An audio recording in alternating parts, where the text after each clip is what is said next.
En Malvinas, causa central, la historia del conflicto del Atlántico Sur la cuentan sus protagonistas.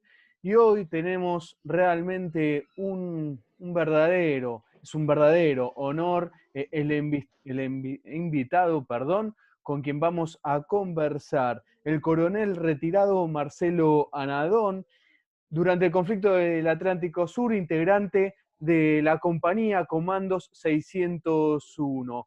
Coronel, muchísimas gracias por esta invitación, un verdadero honor. ¿Cómo está usted?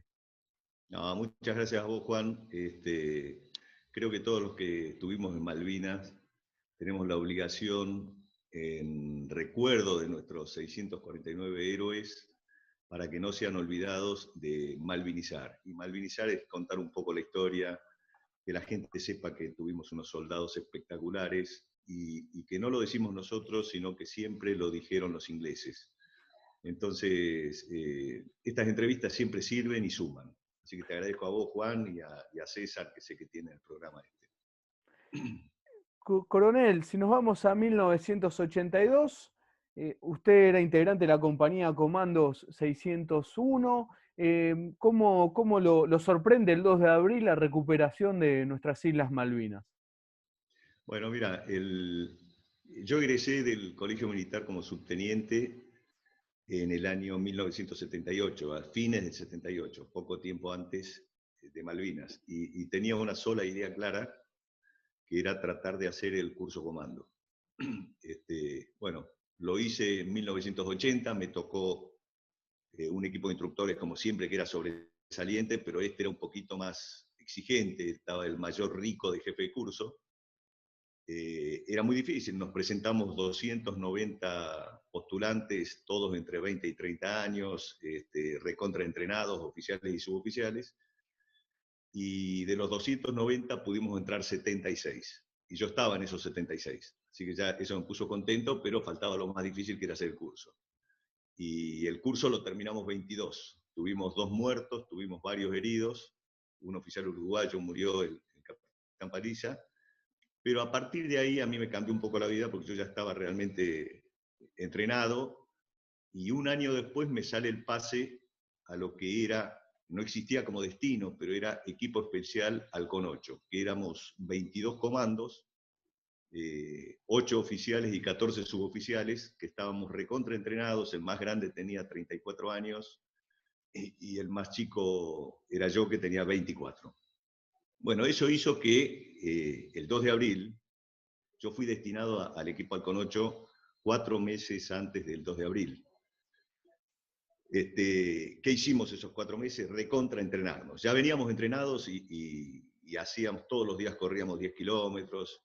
Es muy bueno eso, porque el jefe podía ejercer su liderazgo más allá de las clases teóricas que teníamos, de todo lo que sea comunicaciones, todo lo que sea la parte de ingenieros, incluso la parte de infantería. Había mucha parte física también.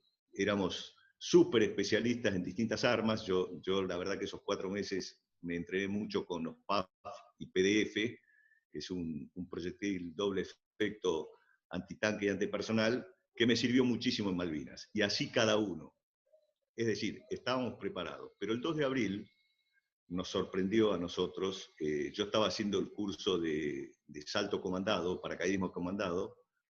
Llevábamos una semana, porque el 2 de abril fue viernes, y ese viernes me acuerdo que íbamos yendo en el auto, los cuatro comandos que estábamos haciendo el curso, y fue una gran alegría cuando nos enteramos del desembarco 2 de abril, y bueno, a partir de ahí el foco estaba puesto en tratar de ir a las islas. No estaba pensado que vayamos los comandos. De hecho, lo hago breve para que no se haga pesado, y el que no lo entiende por ahí se le va a hacer un poco más pesado, pero todo ese mes, el jefe de compañía iba al Estado Mayor para que nos lleven a Malvinas, y como veía que no nos quería llevar, entonces logró que nos manden al sur para ir a controlar la frontera con Chile. Bueno, el jefe de compañía eligió a 3 oficiales para que vayan con él, fue el segundo jefe, el de operaciones, y me eligió a mí. No es que me eligió, me llevó a mí porque yo era el oficial de comunicaciones también, entonces era importante coordinar todo para antes que venga la compañía. salimos de un avión de aerolíneas, imagínense lo que era, o imagínate vos lo que era Aeroparque, cuando llegamos 4 tipos vestidos de combate, enmascarados, con fusiles, qué sé yo, nos hacen entrar por atrás al avión, y cuando llegamos, paramos en Trelew, después paramos en Comodoro, y teníamos que seguir hacia el sur. Y el mayor Castañeto, en ese momento, habla con unos pilotos amigos de él, qué sé yo, y nos embarcamos con el Regimiento 12 y nos aparecimos en Malvinas. Esa misma noche nos entrevistamos con el gobernador, al día siguiente a la mañana, con el gobernador, el general Menéndez, y inmediatamente pidieron que pase el resto de la compañía, así que ya el 27 de abril, yo llegué el 24, pero el 27 de abril estaba la compañía completa en Malvinas, estábamos muy entrenados, nos habían completado un poco de gente de otras unidades que no tenían el entrenamiento que teníamos nosotros, pero lo que se hizo es dividir en 3 secciones, cada sección de 15 o 16 hombres, donde éramos 3 oficiales y 13 suboficiales o 12 suboficiales. Y esos grupos que eran los de asalto, las secciones de asalto, las que iban al combate permanentemente, esos sí estábamos muy bien preparados. Y había una plana mayor, que eran los que estaban un poco más falto de entrenamiento, que eran los que, una plana mayor.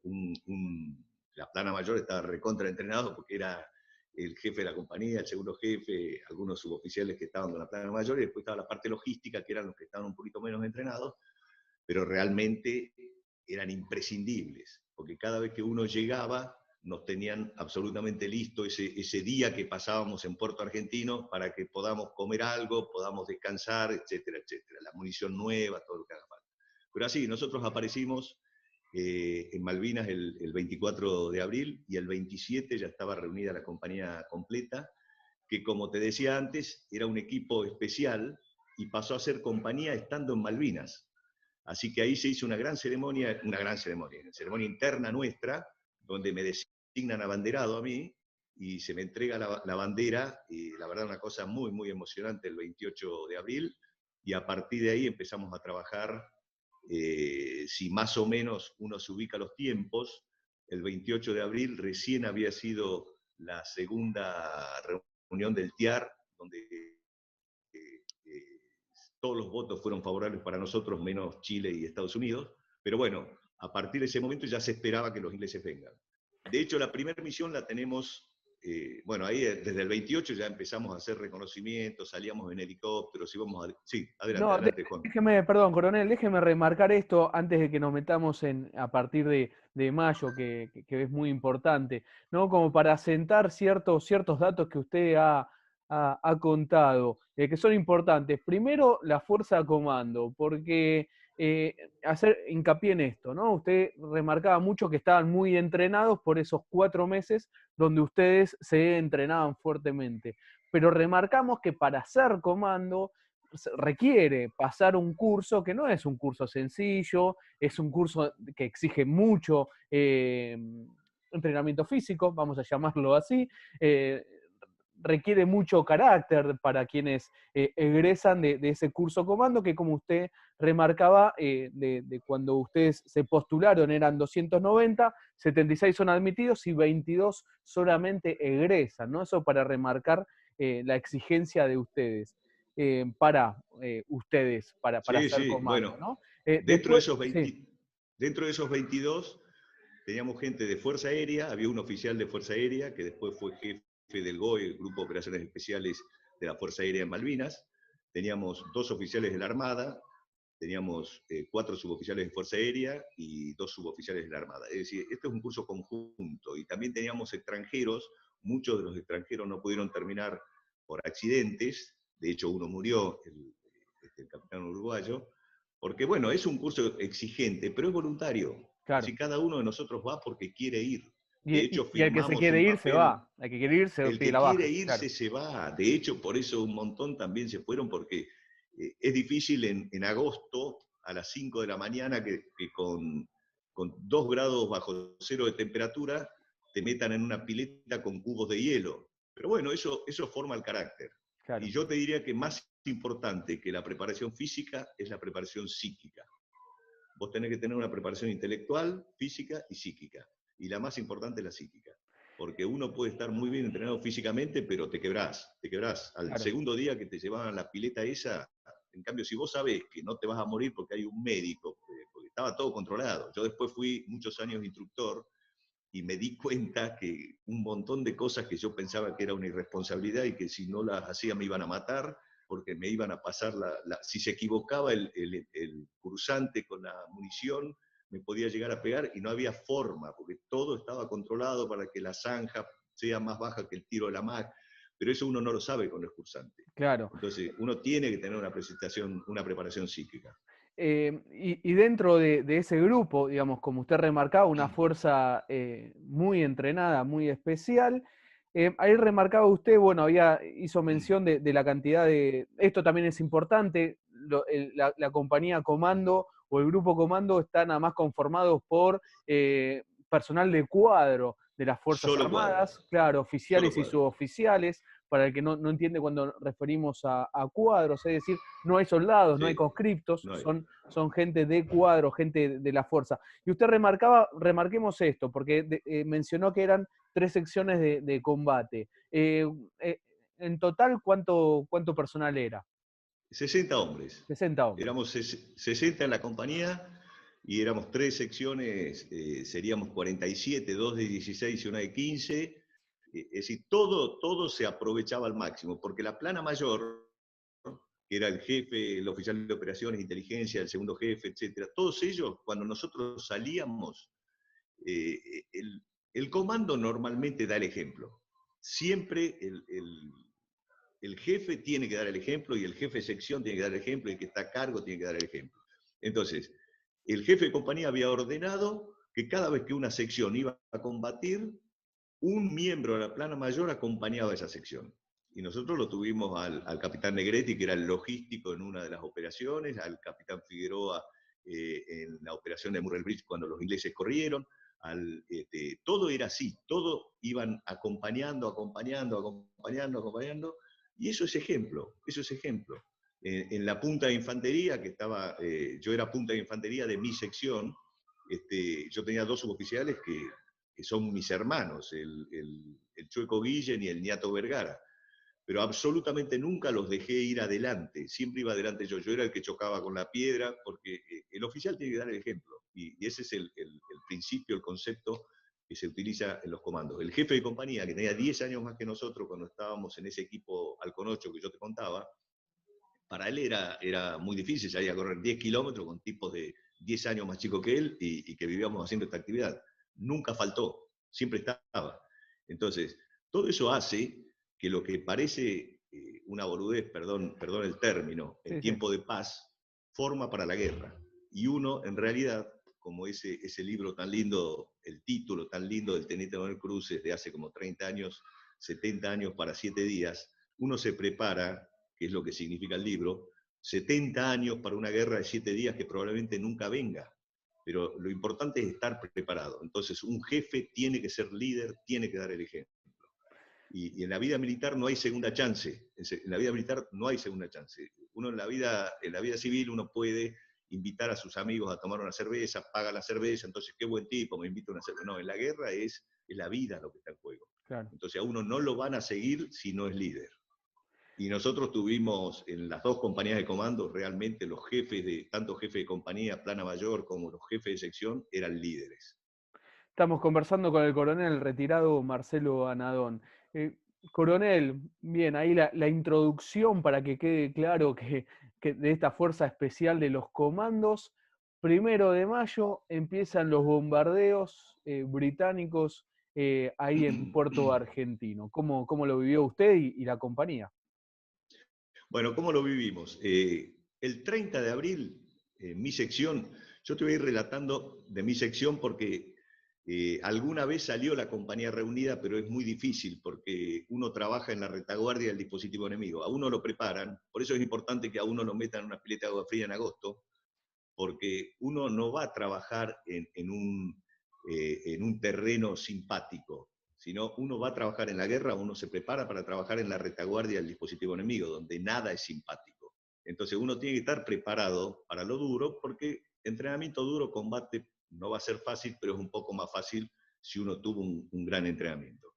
Entonces, nosotros el 30 de abril habíamos salido en la sección a una isla que quedaba al noroeste de la isla Gran Malvina. Entonces, teníamos que ir ahí porque nos habían dicho que había algunos, de hecho había ingleses, los que manejaban la central telefónica eran fuerzas especiales inglesas, porque Malvinas, los 900 habitantes que tenía Puerto Argentino, o los 1800, deberían haber sido todos chicos de primaria o jubilados. Sin embargo, uno veía gente de 30, 32 años que eran fuerzas especiales que se hacían lo que manejaban, porque después aparecieron, de hecho después aparecieron. Cuando terminó la guerra nos fueron a visitar al campo prisionero a los comandos y charlábamos, y me decía, sí, ¿no? Nosotros éramos los que estábamos con la central telefónica, nosotros con el otro, y son soldados profesionales. Entonces, nosotros el 30 nos mandaron en 2 helicópteros y una Augusta, un helicóptero y una Augusta que nos iba custodiando a la isla Gran Malvina, de ahí cruzamos a la isla Borbón. No sé si tenés presente ahí algún mapa, si no yo te puedo poner ahora uno por acá también. Entonces, la isla Borbón queda al norte de la Gran Malvina. Entonces, Sí. a ver, ¿querés que te ponga un mapa ahí en 2 Dale, minutos? dale, dale, lo hacemos. Recordamos también para quienes están escuchando. Ah, no, no, pero no está Ahí, habilitado. ahí está habilitado. Para quien escucha Malvinas Causa Central, el programa de radio, que siempre esta grabación la estamos subiendo al canal de YouTube del Centro Ugarte.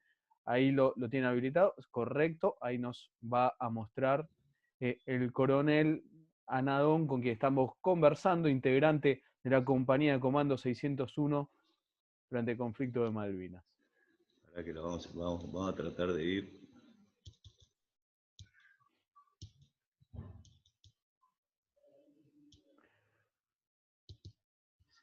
Voy a poner este, porque lo van a poder ver bien. Bueno, acá al norte, ¿ve dónde está la flecha? Esto es la isla Borbón. Nosotros estábamos en Puerto Argentino, vinimos en helicóptero hasta la isla Borbón, que es donde había la Fuerza Aeronaval Calderón, oficiales de la Armada y de la Fuerza Aérea y suboficiales, y desde acá vinimos hasta esta isla donde hicimos ese reconocimiento. No encontramos nada, solamente una radio y una escopeta que se la sacamos, y volvimos a la isla Borbón. ¿Qué pasó en la isla Borbón ese día justamente? Bueno, estando en la isla Borbón, se produce el 1 de mayo, es decir, eso fue el 1 de mayo. Entonces se produce primero 3 Mentor, que cuando nosotros volvemos de hacer el reconocimiento, 3 Mentor que despegan, y a la hora vuelven que los habían atacado los Harrier ingleses, pero por suerte no les pasó nada, así que aterrizaron, grandes abrazos con los pilotos, qué sé yo. 1 hora y media después, combate aéreo arriba nuestro. 2 Mirage con 2 Harrier. En realidad, uno de los Mirage se va hacia Puerto Argentino, que después es derribado en Puerto Argentino, el Mirage nuestro, y el otro queda combatiendo con gente con 2 Harrier y lo derriban al avión. Pero vemos eyectar el piloto y sale el helicóptero nuestro a buscarlo. No lo encuentra, da otra vuelta y lo recupera, que era un piloto de Fuerza Aérea que se había quebrado una de las piernas y tenía toda lastimada la parte de la cara porque la eyección le produce eso. Pero gracias a Dios estaba vivo, así que a partir de ese momento el hombre bueno, volvió, ya no pudo combatir más porque estuvo con una pierna rota también, pero gracias a Dios ese primer día de combate habíamos logrado rescatar un piloto. Esa noche el jefe de sección no quiere que nos quedemos ahí en la isla Borbón, porque veía que no había mucha seguridad, el teniente Pedro Fernández, entonces nos dice, bueno, vamos a dormir a la isla Gran Malvina. Entonces salimos de acá de la isla Borbón, Gran Malvina, una de las peores noches de mi vida, un frío espantoso, porque dormíamos a la intemperie. Y al otro día no sabíamos cómo volver, porque entonces el jefe de compañía, el jefe de sección nos dice, bueno, nos tiramos a volver a Puerto Argentino. Habían cortado las comunicaciones, así que no teníamos comunicación, y teníamos que cruzar el estrecho. Si llegamos a ver un barco, decía, tiramos el helicóptero contra el barco y que sea lo que Dios quiera. La cosa es que llegamos a Puerto Argentino sin problema, y así es como el día 1 de mayo nos encontró en esa pequeña, o como partícipes o como observadores del primer combate aéreo que hubo en Malvinas. Desgraciadamente el piloto que fue hacia Puerto Argentino murió ese día. Bueno, esa fue la primera actividad que tuvimos. Después tuvimos un montón de actividades de reconocimiento, donde veíamos botes ingleses que habían desembarcado, las tropas especiales inglesas seguro que eran, pero cada vez los veíamos como que estaban más cerca. Lo que hacíamos todos los días, estemos en la isla Borbón, estemos en Darwin, estemos en San Carlos, lo que sea, era rezar el rosario. Uno ahí se da cuenta que en esos casos no hay duda que uno reza el rosario y limpia el armamento. La limpieza de armamento y el rezo del rosario fue una cosa diaria. Los que éramos católicos, apostólicos romanos, y los que no eran se hacían en ese momento. La verdad que fue una de las cosas que yo escribí un diario de guerra, que lo escribí estando ahí en las islas, está bastante deteriorado, pero esto hace que yo cada vez que tengo una charla o algo, lo leo antes y me vuelvo a poner en situación, porque lo que es desmalvinización, a uno también le toca. Es decir, cuando uno ve que hay desmalvinización, a uno también le afecta. Por eso yo, leyendo el diario de guerra, me acuerdo qué hacía cada día y qué pensaba y qué frases tenía reforzadas, etc. Entonces, así llegamos después al 13 de mayo, donde hubo otro evento importante. El día 13 de mayo nos vamos, parte de la compañía, es decir, 2 secciones, fue el jefe de compañía y varios miembros de la plana mayor, a San Carlos. ¿Por qué? Porque querían que reconozcamos el lugar, a ver si había ingleses, porque estaba por llegar la sección del teniente Esteban, del teniente primero Esteban, que es el que después hace todo el repliegue entre San Carlos y Puerto Argentino. Naturalmente, se desprende de acá que sí se pensaba que podían desembarcar en San Carlos, porque decían que no había idea de nada. Entonces nosotros el 13 de mayo llegamos, reconocemos el lugar, por supuesto, unas noches espantosas, porque de noche dábamos guardia permanentemente, entonces un frío terrible. Un día el jefe de la compañía compra una oveja del lugar, al inglés del lugar, del emprendimiento ese, porque ellos tienen dividido, 900 vivían en Puerto Argentino y los otros 900 habitantes ingleses vivían distribuidos en Borbón, en Fox, en Howard, en Darwin, en San Carlos. Entonces, en cada uno de esos lugares había un grupo de 5 o 6 casas. Después te voy a mostrar algunas fotos y vas a ver cómo es.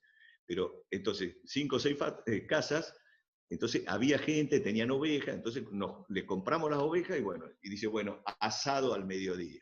Yo tenía una alegría, pero no había comido carne desde que había llegado, eran todas cosas frías. Entonces estaba de guardia congelado y digo, no importa, al mediodía me voy a comer un asado. Paso con mi marmita, 2 huesos me tocan, 2 huesos. Así que bueno, me tomé la sopa, tenía más hambre que antes. Pero es la guerra. Claro, porque por ahí uno escucha hablar y dice, no, pero no les daban de comer, no les daban el desayuno. En la guerra no se puede.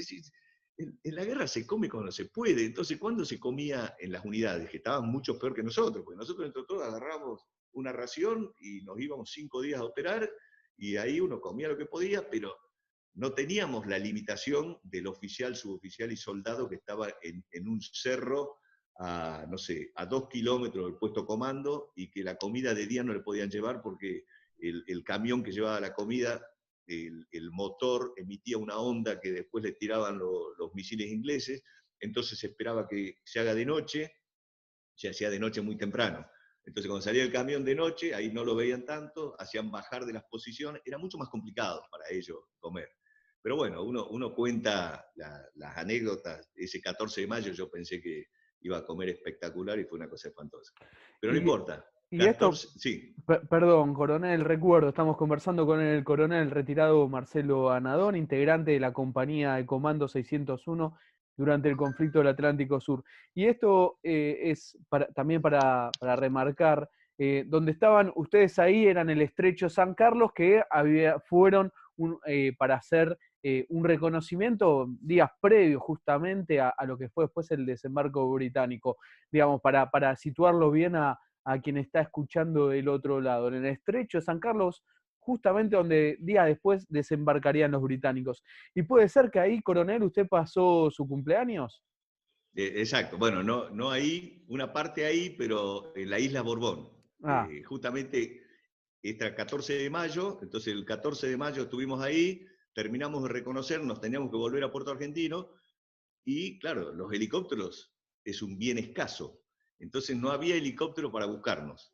Entonces dije, bueno, mañana le mandamos un helicóptero. Esa noche, a las 4 de la mañana más o menos, los comandos ingleses atacan la base Calderón, donde habíamos estado el 1 de mayo. La base aeronaval, donde rompen 10 aviones, los Mentor, esos que nosotros habíamos visto despegar, varios Pucará, y bueno, los destruyen a todos, y nosotros, claro, eso fue el 15 de mayo. Entonces dicen, bueno, ¿qué mandamos? Dice, tenemos los comandos ahí cerca en San Carlos. Entonces ahí nos mandaron 2 helicópteros y llegamos el 15, que es el día de mi cumpleaños, llegamos a San Carlos, pero ya veíamos que teníamos cerca a los ingleses. Decíamos, ya los tenemos cerca porque ahora estábamos a 20 minutos de vuelo, pero claro, hasta que nos vinieron a buscar, todo, habrán pasado 3 horas. Pero ya uno sentía, salimos 4 horas recorriendo la isla a ver si había quedado alguno, qué sé yo, no encontramos ninguno. Y bueno, nos acomodamos en distintos alojamientos y el jefe de compañía nos llama a todos, que nos reunamos al puesto de comando de él, que iba a impartir una orden.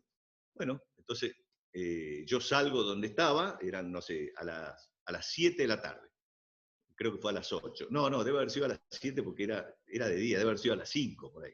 Entonces yo salgo de donde estaba alojado y no veía a nadie, digo, la gente no cumple los horarios, yo estaba indignado. Llego caminando, abro la puerta así y me empiezan a cantar feliz cumpleaños. Habían ido todos 10 minutos antes y cuando yo llegué me empiezan a cantar feliz cumpleaños. Y hay una foto dando vuelta que salió después en Tiempo Argentino. Esa foto la sacaron con mi cámara. A ver si te la muestro, creo que la tengo acá. ahí durante esos días de mayo de 1982 salió en el diario Tiempo Argentino de ese Claro, momento. sí, sí, pero claro, no es aquí. A ver. A ver si ahora la pongo. Es gracioso porque todo el mundo me pregunta, vos tocás el acordeón.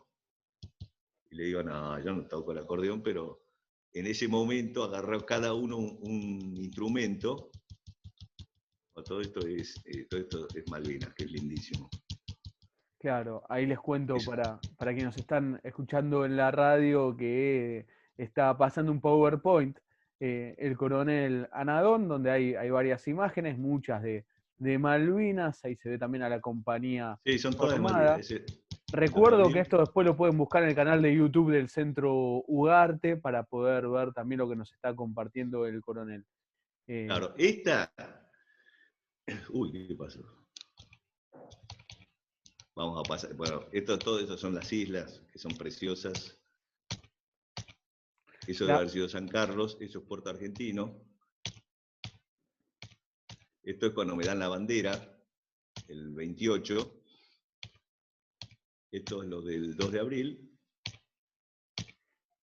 Bueno, esta es la parte de la sección nuestra que fuimos a la isla Borbón para ir después a la otra isla a hacer el reconocimiento. Y Son este es el día nueve, de mi cumpleaños. ¿Qué? que Et- contaba los que eran antes, son nueve, ¿no? Para entender bien eh, sí, pero veníamos en 2 helicópteros, así que en realidad las secciones salen completas, salíamos los 16. bien. Acá Ya, tenemos, este sí. era el segundo jefe de compañía, que también nos acompañó en Murray Bridge, este era el oficial de inteligencia, pues ya murió, el teniente primero Duarte, que era el jefe de la primera sección, Quintana, que quedó en la isla Gran Malvina cuando tuvimos que volver, García Pinasco, que murió el año pasado, un soldado espectacular, él era el segundo jefe de mi sección, y cuando el jefe de sección quedó en la otra isla, entonces él quedó a cargo y Murray Bridge, él lo encabeza y el oficial que nos acompañaba era Figueroa, el segundo jefe de la compañía. Acá está Alonso y acá estoy con un acordeón. Entonces todo el mundo me pregunta siempre, vos tocabas el acordeón. No, ni Fue un para la poquito. foto. Para la foto, para que estemos en la foto, exacto. Bueno, la cosa que, bueno, llegamos eso y lo bueno que ya estábamos cerca. Y el otro tema es que el festejo de cumpleaños. Yo cumplí 25 años ahí, fue el mejor cumpleaños, pero por lejos, una cosa espectacular y que la recuerdo absolutamente siempre. Y bueno, después volvemos a Puerto Argentino, y también al día siguiente iba a hacer otra operación y se echa a perder porque, claro, nosotros teníamos helicópteros que no tenían visores de luz residuales y no podían ver de noche. Era complicado eso. Pero sin embargo teníamos unos pilotos que eran espectaculares. Entonces, los pilotos volaban igual hasta que les fueron prohibiendo. Y teníamos que ir a Howard a hacer lo mismo que habíamos hecho en San Carlos, es decir, a reconocer que no haya fuerzas inglesas infiltradas, etcétera, recorrer todo alrededor. Y bueno, se empezó a trazar y al final el 19 podemos cruzar. Cruzamos el 19, lo cuento porque realmente cruzar el estrecho, lo cruzábamos, cada vez que salíamos a operar, normalmente había que cruzarlo. Y era espantoso porque uno iba con toda la munición, con las granadas. En el caso mío yo llevaba de 3 a 5 PDF por vez. Y uno cuando se subía al helicóptero y íbamos a cruzar el estrecho, nos abríamos los borceguíes, nos desprendíamos el chaleco con toda la munición y el fusil lo teníamos en la mano. Decíamos, claro, que si caíamos al agua íbamos a ir, pero al fondo más profundo del estrecho. Claro. Por supuesto que si hubiésemos caído al agua era imposible sobrevivir con agua tan helada estando no sé, a 300 metros de la costa, pero que la íbamos a pelear. La cosa es que cruzar el estrecho era una cosa dura, porque más a partir del 21 o del 20 de mayo, cuando se produce el desembarco el 21, ya un poco antes, los ingleses tenían unas patrullas de 2 Harrier que pasaban cada 15 minutos, en momentos muy intensos, entonces uno veía siempre en el cielo, eran 2 Harrier que iban pasando. Entonces, si bien el Harrier no ataca a una persona, pero cuando ve un helicóptero es complicado. Entonces Claro. nosotros cruzamos el estrecho y la parte más angosta nos llevaba 5 minutos, que 5 minutos acá no es nada, pero 5 minutos cuando uno está en riesgo es una eternidad, es una eternidad. Entonces empezábamos a cruzar y uno miraba el reloj, miraba el cielo, que ningún Harrier venga, qué sé yo, hasta que terminamos de cruzar. Y ya uno con la tierra abajo era otra cosa. Y bueno, y llegamos, el día que cruzamos, el 19, nos agarra una gran niebla, así que pasamos y tuvimos que aterrizar y pasar ahí unas horas, hasta que finalmente llegamos el 20 a Howard, el puerto Yapeyú, les llamamos. Entonces, estábamos ahí, hacemos el reconocimiento, vemos todo, y al día siguiente íbamos a ir a los helicópteros para volver, el día 21, pero recordá que el 21 fue el desembarco de los ingleses. Y Howard o Yapeyú queda ahí nomás, al frente, un poquito más al sur está Howard. Entonces, claro, nosotros veíamos una intensidad de los aviones ingleses terrible, pero en el momento que salimos caminando desde donde estábamos alojados para ir a tomar los helicópteros, nos pasa un Harrier a 30 metros arriba nuestro. Por supuesto, instantáneamente todos nos tiramos cuerpo a tierra mirando el cielo, el fusil apuntando adelante del avión, porque lo que demora el proyectil en llegar, el avión pasa, entonces todas las técnicas que ¡pum! Se fue el avión ese. Pero nosotros sabíamos, y eso fue la contra de los ingleses, sabíamos por doctrina que ellos siempre tenían las PAT con 2 aviones, y que pasaban permanentemente juntos. Entonces, si este había pasado, el otro tenía que venir en 15 segundos. Entonces estábamos todos tirados cuerpo a tierra con el fusil hacia arriba y los apuntadores de Blowpie, que son los apuntadores antiaéreos que tenemos en la sección, el jefe de sección, Teniente Primero Fernández, y el Cabo Primero Martínez, se van corriendo, pero nadie habla. Lo bueno es que cuando el entrenamiento es grande, nadie tiene que hablar. Ellos fueron corriendo a la avenida de aproximación, por donde había pasado el otro. Y justo vino el otro avión. A los 15, 20 segundos pasó el otro. Le tiramos, pero hasta con los zapatos. Pero no, se fue. Entonces se iba, lo vemos pasar, pasa delante nuestro, había una bahía así de agua, todo, y vemos que tira un mito y que se eyecta el piloto. ¡Ay, la alegría! Y ahí le empezaron a tirar de todas las posiciones y gritando nosotros alto el fuego, porque nunca se le puede tirar a un piloto que se eyecta. Pero era tan la adrenalina que había en las posiciones, decir que estaban lejos, así que no les pegaron ni un tiro, absolutamente nada. pero el avión se da vuelta y se destroza pasando una altura que había del otro lado. Ahí nomás vamos y rescatamos al piloto con un bote que había ahí de madera, y cuando lo traen, hay una foto que la saqué yo, ahora te la voy a mostrar, pero dio la vuelta al mundo, y los negativos los tenía yo, naturalmente. Le saqué la foto de al lado al piloto, todo lastimado, y después me puse para salir yo también una foto que se ve muy poco en la otra. Pero ahora te muestro la foto, que la verdad es muy buena. Después le robaron a la fotógrafa. Todo esto, perdón, ¿recuerda qué día exacto fue, coronel? El El 21 de mayo a 21, las 10 de la mañana.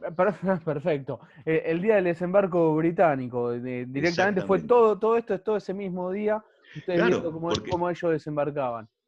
porque en realidad había una intensidad enorme de... Uy, ¿qué pasó acá? A ver, ahí está. Había una intensidad enorme. Todo esto es acá. Ahora te muestro. Acá está Howard, ¿ves? Y acá está Puerto San Carlos. Están ahí. Claro, donde Después, el desembarcan. 10 de junio, cuando muere el capitán Hamilton, en otro de los combates que quiero contarte después, es acá también. Porque él estaba en Monte Rosalía, estaba en la altura más grande de Gran Malvina, y ahí es cuando se encuentra con los comandos argentinos. Pero vamos a seguir, a ver si vemos este. Bueno, ahí estábamos. Este es el piloto, el piloto inglés. Acá es cuando estábamos por ir ahí a Howard. Este es el piloto inglés. Esta es la foto, ¿ves? Esta foto la saqué yo. Él se eyecta, lo buscamos con un bote de madera, y este es el bote que se le abre cuando él cae al agua. Estaba lastimado, pero después de eso, después me puse yo en la foto, y este es Fernández, el gallego, el jefe de la sección, García Pinasco, el segundo jefe, a ver que se vea. Este es García Pinasco, este es el gallego Fernández, acá está Glob, el teniente inglés, este soy yo. Entonces, una vez que lo sacan, lo carga Llanos, el médico de los comandos que teníamos en la compañía. Él también hizo el curso comando, es decir, los médicos que están con la compañía de comando hicieron el curso comando. Están todos los que hicieron. El oficinista, Calgaro, hizo el curso comando. Todos comandos estaban ahí. Bueno, acá se lo ve al piloto, está todo lastimado, pero eso es por la eyección. Entonces Llanos lo llevó al centro de curación de ahí y le cosió acá se le había lastimado acá, que es lo que se veía sangre en la foto, lo cose y quedó con una amistad permanente. Es más, él le regaló el cuchillo de comando y el teniente Glob le regaló el cuchillo de él. Cuento la anécdota y después vamos a volver a unos minutitos ahí en San Carlos. Después de esto pasan un montón de años, él se va del ejército en Inglaterra, se va a los pocos años después de la guerra y entra en una aerolíneas y estuvo en Noruega, creo que estuvo volando, o en Suecia, y se encuentra, después de mucho tiempo, quiere venir a Argentina, y el general Fernández, el que era el teniente primero, jefe de mi sección, y que estuvo cuando le tiró, es uno de los apuntadores de Blow Pie, así que es probable que él lo haya derribado, se juntan y van al círculo militar y se saca una foto años después. Esto fue hace 2 años. Esta es la foto. Esa es la foto. Este es el teniente Glob, el que ustedes veían, que tenía lastimado acá, piloto, y este es el general de división Sergio Fernández, que en ese momento era teniente primero, jefe de la segunda sección, cuando se produjo el 21 de mayo este combate. Bueno, quería contar antes de salir, porque ahí ya con la parte civil parece otra cosa. Bueno, lo que pasó, apenas cae Glob en el agua, él tenía toda una pantalla donde escriben en el pantalón la dirección donde van, etcétera, lo borró con la mano, pero le quedó un radiollamada que todos los pilotos tienen, porque cuando se eyectan, esto permite que los vengan a buscar. Entonces, rápidamente agarramos el bote, el paracaídas y el radiollamada, la apagamos, agarramos un Land Rover y nos fuimos a montar una emboscada antiaérea para los que los vengan a buscar a Glob. Y bueno, íbamos lo más rápido posible, pero claro, ya ellos habían visto que el radiollamada estaba funcionando y de golpe se apagó, pero igual vinieron a buscarlo. Y yo iba llegando con el radio llamado, el fusil cargado, todo a una altura donde íbamos a montar la emboscada, y veo unas aspas de helicóptero que se elevan así, y le empezaron a tirar de todos lados, los tipos se dieron cuenta que era una trampa y se fueron. Nos quedamos toda la noche esperando que los vengan a buscar con el radio llamada prendido, pero ya no, ya se dieron cuenta que o estaba prisionero o había muerto, pero ya no iban a arriesgar más gente. Así Claro. que eso fue el 21. Todo esto 21 de Bueno, los mayo. helicópteros no nos vinieron a buscar nunca al final. Venían 4, derribaron a 3 y queda uno solo. Entonces, por eso la compañía no pudo volver completa. Algunos volvimos y otros quedaron en Howard. Pero así todo, los que quedaron en Howard, que eran pocos, son los que producen el 10 de junio el combate contra el capitán Hamilton y el teniente Fonseca, y el cabo primero Fonseca, donde muere Hamilton y Fonseca cae prisionero. Que eso lo vamos a hablar un poquito después. Esta foto es el 25 de mayo. Al final nos quedamos 6 días en Howard, porque no podíamos volver porque habían derribado 3 helicópteros y había uno solo. Entonces, al final deciden que el 26 volvíamos a la madrugada, que era el horario que podía cruzar. Los pilotos, como hablamos hace un rato, no tenían visores de luz residual. Entonces, ¿qué hicieron? Usaban los visores nuestros. Nos pidieron los visores porque no se podía volar de día, era imposible. Estaba tomado San Carlos, ya había sido el desembarco, estaban por atacar Darwin. Entonces, esa noche los pilotos se la jugaron todas. Nosotros rezamos 642 rosarios mientras cruzábamos el estrecho.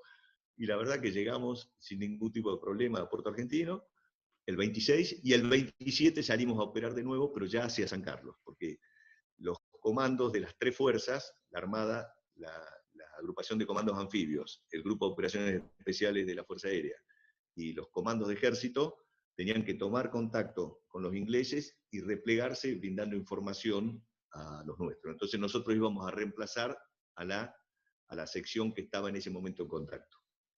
El 26 llegamos, descansamos, preparamos el equipo, y el 27 temprano salimos de nuevo para justamente para... Ellos, acuérdense, ellos toman San Carlos.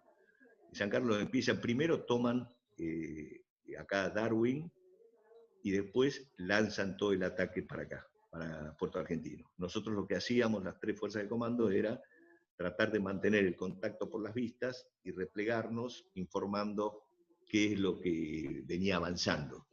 En realidad primero se tiran al sur, ellos se tiran al sur a atacar, que es donde muere el teniente Esteves, comando, un tipo espectacular. Bueno, digamos, sería para hablar días enteros. Tratemos de darle entonces una forma a esto, a lo que era la segunda sección de la compañía de comando 601. Y ahí llegamos, el 27, 28 y 29 nosotros estuvimos en contacto contacto por las vistas con los ingleses, y nos íbamos replegando. Lo que sí quiero comentar acá es que el jefe de compañía nos había dicho, bueno, ustedes se van 3 días y en 3 días los mando a reemplazar con otra sección. Salimos, cuando nos vamos, después del primer día cambia todo. Ya los ingleses habían cerrado el cerco, entonces prohíben usar los helicópteros. Es decir, ¿qué significa prohibir usar los helicópteros? Que no nos podían buscar. Entonces, nosotros teóricamente íbamos a esperar, porque no es que estábamos al lado, estábamos a 70 kilómetros de Puerto Argentino. Entonces, después nos enteramos, el tercer día a las 6 de la tarde, el jefe de compañía nos había dicho que nos iba a buscar para replegarnos a Puerto Argentino. Ese día, nosotros por radio nos habíamos enterado que estaba prohibido el uso de helicópteros, qué sé yo, pero por las dudas, uno siempre confiaba en su jefe. Estábamos todos listos como para que nos busquen, y si no, nos replegaríamos combatiendo. Era un desperdicio porque íbamos a estar aislados y sin apoyo de ningún tipo. Pero bueno, por lo menos 3 días de combate importante íbamos a poder tener. La cosa es que eran las 6 de la tarde, no pasaba nada. Prendo la radio a las 6 menos 1 minuto y escucho que me dicen: Halcón, aquí, Halcón 1, aquí Halcón, en 1 minuto llego y en 2 minutos abandono la zona. Entonces les pego el grito a todo el mundo esperando, bajan los 2 helicópteros, se levantan y se van para Puerto Argentino. Y todos pensamos que había quedado un montón de gente ahí que no había tenido tiempo de subir, porque no había tiempo de nada. Bueno, y empezamos hacia Puerto Argentino, y a unos 20 kilómetros iban los pilotos, Svensson y Sánchez Mariño, creo que eran los dos. Me quedó la duda después de si era Horacio, porque Horacio Sánchez Mariño, compañero mío, y una vez le dije, ¿eras vos el piloto que iba con este? Y medio como que me dijo que no, entonces quería saber quién era el que estuvo ahí, porque yo fui con él a varias de las misiones nuestras, nos llevó él. La cosa que iban llegando, ellos iban volando al ras del piso, y son todas alturas, entonces el helicóptero que hacía así, bajaba, y de golpe, a 20 kilómetros de Puerto Argentino, un Sea-Link que sale del sur y casi chocan. Claro, pero la sorpresa fue para los ingleses y para nosotros. Y el piloto nuestro tiró hacia abajo el helicóptero, vendríamos a 20 metros del piso, lo tiró a 10, que es muy difícil, es una maniobra muy difícil, de golpe, y de hecho que perdimos la MAG. Ahí se soltó la MAG y se perdió. Pero no nos pasó nada, seguimos hacia Puerto Argentino, llegamos, nos alojamos y ahí empezamos a preparar ya la misión del día siguiente. Pero, ¿qué es lo que rescatamos de esto y por qué lo quería contar? El ejemplo personal es, creo que lo dije varias veces, bueno, lo vuelvo a decir. Nosotros confiábamos que nuestro jefe de compañía, que nos había dicho que nos iba a buscar, nos iba a buscar. Y después nos enteramos cómo fue. En realidad, lo que había pasado, le habían dicho que no nos podían buscar, que teníamos que replegarnos como sea, porque no se podían usar los helicópteros, porque ya los ingleses estaban, y estos helicópteros no tenían posibilidad de sobrevivir en eso. Entonces se fue a la base de los helicópteros y habló con los pilotos, habló con Svensson, que era uno de los capitanes, de los que tenían más tripulación, y uno más, por eso yo creo que era Sánchez Mariño, se ofrecieron voluntarios y nos fueron a buscar. Es decir, nuestro jefe fue a hablar, los convenció y nos fueron a buscar. Eso vale oro, eso no tiene parangón. Claro. Bueno, y después hay dos operaciones que para mí, los dos mejores combates, o por lo menos los combates en que los ingleses tuvieron más bajas y que realmente fueron derrotados, fue Murrell Bridge y el 10 de junio, cuando muere el capitán Hamilton. El 5 de junio, nosotros estábamos con muchísima adrenalina porque nos habían dicho que íbamos a hacer una operación importante, entonces teníamos el foco en esa operación, y al final se suspende.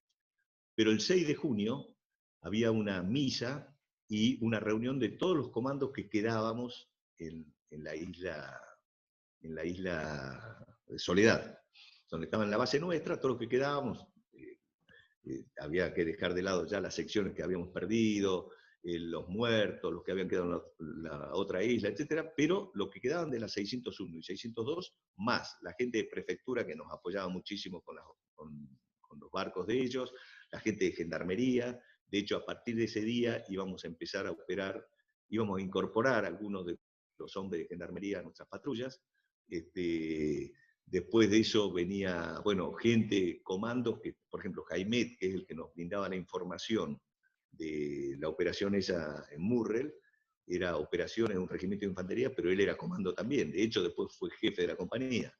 Entonces, toda esa gente, Rico, Seineldín, que era el jefe del regimiento que estaba en la zona del aeropuerto, el 25, todos se juntaban a comer. ¿Qué íbamos a comer? La comida del día. Es decir, nos juntábamos entre bolsones y tablones, porque no había mesa, no había silla, no había nada. Era el alojamiento nuestro, ahí tirábamos una misa.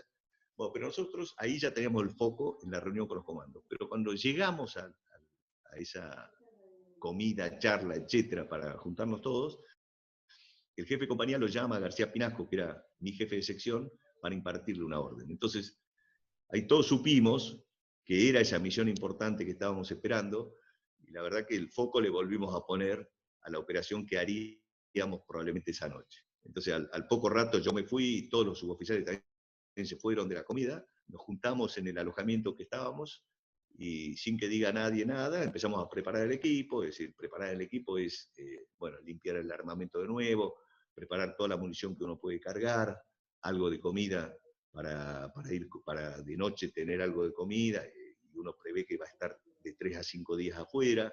Entonces, era un trabajito que había que ir haciendo. García Pinasco me llama y me dice, bueno, imparto la orden de operaciones a las 10 de la noche. Listo, entonces teníamos todo ese tiempo para prepararnos, se rezó un rosario, se limpió el armamento, todo. Me vinieron a ver Guillén y Vergara, que eran los que trabajaban siempre conmigo con la punta de infantería, nos pusimos de acuerdo en algunas cosas, vimos el equipo, etcétera, hasta que cuando me dicen que la orden la impartían a las 10 de la noche, yo como segundo jefe de la sección, o el único oficial que quedaba ya con García Pinasco, agarro a todo el resto de la gente, preparamos el equipo, vemos la munición que podíamos llevar, etcétera, etcétera, y a las 10 nos imparten la orden. Para esa misión nos agregaron 2 hombres de gendarmería, Figueiredo y un alférez. Entonces lo incorporamos al grueso porque es gente que no tenía experiencia, pero bueno, algunos de los de gendarmería habían hecho el curso comando también. Espadaro, que era el jefe del elemento ese Alacrán que estaba ahí, había hecho el curso comando con nosotros. Entonces uno, digamos, lo incorporamos muy gratamente a estos 2 hombres. Pero los metíamos en el grupo porque no tenían todos los procedimientos aceitados como nosotros, entonces iban en el medio del grueso. Bueno, salimos a las 10 de la noche, salimos con 2 Land Rover y 3 motos, y hacer lo que se llama la aproximación lejana. Una operación consiste en una aproximación lejana, una aproximación cercana y la acción en el objetivo. Entonces la lejana terminaba en el Cerro Dos Hermanas, donde el capitán Figueroa, que era el segundo jefe de la compañía que nos acompañaba a nosotros, más García Pinasco, subieron a verlo a Jaimet, que es el que había dado toda la información de que probablemente había ingleses cerca del puente sobre el río Murrell, porque habían sido atacadas fracciones de los regimientos de infantería que estaban en primera línea. Bueno, le pasan la información, bajan, y cuando íbamos a largar, ya estamos hablando de 1 de la mañana, empiezan las sorpresas, porque uno cree que todo va bien hasta que algo empieza. ¿Cuál fue el primer problema que tenemos? Y que hoy me río, pero la verdad que era una cosa espantosa. Campo minado propio. Campo minado propio. Había que cruzar un campo minado propio. Bueno, listo. Yo era punta de infantería, entonces voy adelante. ¿Dónde está el oficial guía? Para que uno pueda pasar por la calle, porque todos los campos minados tienen calle para que uno los pueda usar, pasa un vehículo, pasa gente. Y no, se había ido, a donde estaba la unidad, que claro, la unidad de ingenieros estaría en Puerto Argentino o en otro lugar, pero no estaba ahí, y había que esperar hasta el día siguiente para que venga. Y era imposible, no podíamos dejar, porque estos son blancos de oportunidad, aparecen y desaparecen. Bueno, la cosa que, listo, viene uno, más o menos nos indica, como yo era punta de infantería, bueno, yo tenía que ir adelante, entonces yo iba adelante y todos venían, los 16 venían atrás mío, yo sacaba un pie de acá y había alguien que ponía un pie ahí, ponía el pie allá y ya hacía hasta que cruzamos. No sé cuánto duró, transpiré como loco y no tuvimos ninguna baja. Bueno, ahí ya era un síntoma de que estábamos con la Virgen. Empezamos a aproximarnos y era una noche, pero si bien hacía frío, etcétera, había una luna terrible, lindísima, que hacía que sea todo mucho más tolerable. Pero uno veía gestos adultos, mucho silencio, mucho respeto por las normas de seguridad. Es decir, todos sabíamos que algo iba a pasar. Nadie lo había dicho, nadie lo decía en voz alta, pero era tal la concentración que uno veía ahí, que algo iba a pasar. Y de hecho los ingleses lo sufrirían después un poco más adelante. La cosa es que llegamos al límite con el arroyo, a las 4 de la mañana llegamos al arroyo Murrell, y el concepto de la operación era muy simple. Yo cruzaba del otro lado del arroyo, nos dividíamos en 2. A ver, vamos a avanzar un poquito porque se puede ver. Bueno, se puede ver acá. Nosotros, para que tengan una idea, siempre el norte está hasta arriba, ¿no es cierto? Acá está marcado el norte. Entonces, nosotros llegábamos, nos infiltramos, Cerro Dos Hermanas, llegábamos hasta este curso de agua, yo ya sabía que de ahí tenía que tirar a la izquierda, y acá al norte chocaba con el arroyo Murrell. Yo tenía que haber pasado la mitad de aquel lado, la mitad del este, donde yo iba al este, y la mitad seguía por el oeste con García Pinasco. Bueno, voy a pasar una más. Esto sería exactamente, y ahora yo les voy a poner una placa que se ve mejor, porque acá está bien orientada, está al norte, pero si yo la oriento como que el norte está a la derecha, ustedes van a tener más claridad para ver esto. Ahí se ve un poco mejor, pero acuérdense que el norte está acá. Entonces, nosotros llegamos, Cuando llego tenía mucha más agua el arroyo Murrel Este que lo que habíamos visto un tiempo antes. Entonces le aviso a García Pinasco, porque ¿cuál era el tema? Nosotros íbamos a hacer un procedimiento de combate, ya sea golpe de mano o emboscada. La idea era hacer una emboscada, pero si llegábamos, si estaban los ingleses, teníamos que dar un golpe de mano. Haciéndola simple, golpe de mano se le da a una tropa que está quieta. Emboscada es cuando uno sabe que viene en movimiento la tropa y uno se pone a los costados bien enmascarado y cuando pasa lo ataca. Bueno, entonces nosotros íbamos a hacer eso. Estábamos casi seguros que iba a ser una emboscada. No fue una emboscada, nos emboscaron a nosotros. Pero bueno, nosotros estamos con esa idea. La cosa es que cuando voy a cruzar el arroyo le aviso a García Pinasco que había mucha agua, había mucha corriente. ¿Por qué le aviso esto? Porque nosotros íbamos con la idea de la emboscada. Entonces, si hacíamos una emboscada y estábamos mojados hasta el cuello, desde las 4 de la mañana hasta las 11 o 12 o 1 de la tarde que iban a venir los ingleses, nos íbamos a congelar. Entonces, cuando le digo, pero sin dudarlo, García Pinasco me dice, Cheto, no cruces, quédate de este lado, vamos todos hasta el puente por el oeste. Esa orden que me impartió García Pinasco, soldado increíble, me salvó la vida a mí y a varios de los que iban conmigo, porque por lo menos 4 íbamos a morir. Porque como vamos a ver después, hubiésemos chocado con la piedra donde estaban los ingleses. Y no hay forma. Así como chocamos con un montón de piedras que no había nadie, y yo me acercaba con el fusil, porque, digamos, la punta de infantería, ¿qué hace? Protege al resto. Entonces, si hubiese habido ingleses antes, le chocan con la punta, combaten con la punta, y el resto toma cubierta, puede contraatacar, etc. Pero al chocar con estas piedras no había chance. Entonces, el hecho que García Pinasco me haya dicho que me quede de este lado, ya van a ver ustedes cómo seguro me salvó la vida. La cosa es que seguimos avanzando, llegamos a este lugar, al frente de unas piedras, estos serían 30 metros. Es decir, yo venía caminando por acá y a 30 metros había unas piedras. Entonces, cuando veo las piedras esas, yo tenía un visor de luz, un visor nocturno muy bueno. Veo con el visor, nada. Nosotros tenemos una disciplina recontra estricta. Además íbamos en súper silencio, etc. Entonces yo cuando miro no veo nada. Pero por las dudas, cuando me detengo hago detener a toda la patrulla y a 100 metros atrás mío venía Guillén. Y 100 metros atrás de Guillén venía el Niato Vergara. Y 100 metros atrás del Niato Vergara venía el Grueso. Entonces, claro, después los ingleses lo dicen. ¿Por qué no me tiran? Porque yo pienso, digo, bueno, ¿por qué no me tiran a mí? Los tipos dicen, no, este tipo por ahí es una punta y es un regimiento de 500 tipos, nos hacen pelota. Entonces, habrán dicho, esperemos a ver si se van. Lo llamo a Chueco Guillén, se acerca Guillén, digo, ¿qué ves ahí? Nada, me dice, a ver, le doy el visor.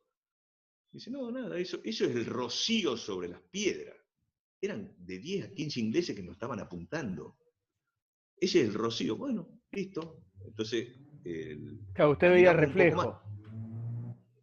Se veían las piedras.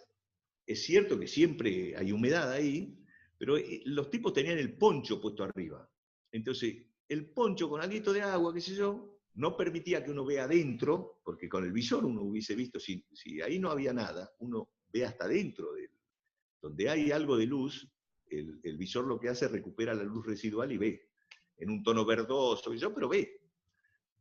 La cosa es que no podíamos ver nada, bueno, no veíamos nada, ni nos preocupábamos, porque si no era cuestión de cruzar el puente y meterse ahí. Pero lo llamo a García Pinasco, le aviso, le digo que se fije cuando pase, y unos metros después, que sea, unos 30, 40 metros después, acá había una pequeña alturita, veo el puente, detecto el puente. Entonces cuando veo el puente, lo hago adelantar a Guillén y al Niato Vergara. Al Niato Vergara lo pongo de este lado, acá, porque hago una rápida apreciación, digo, bueno, de estas dos piedras, estas que están más cerca son más bajas, estas son más altas, digamos. Estas son bastante más altas, es mucho mejor de acá montar la emboscada.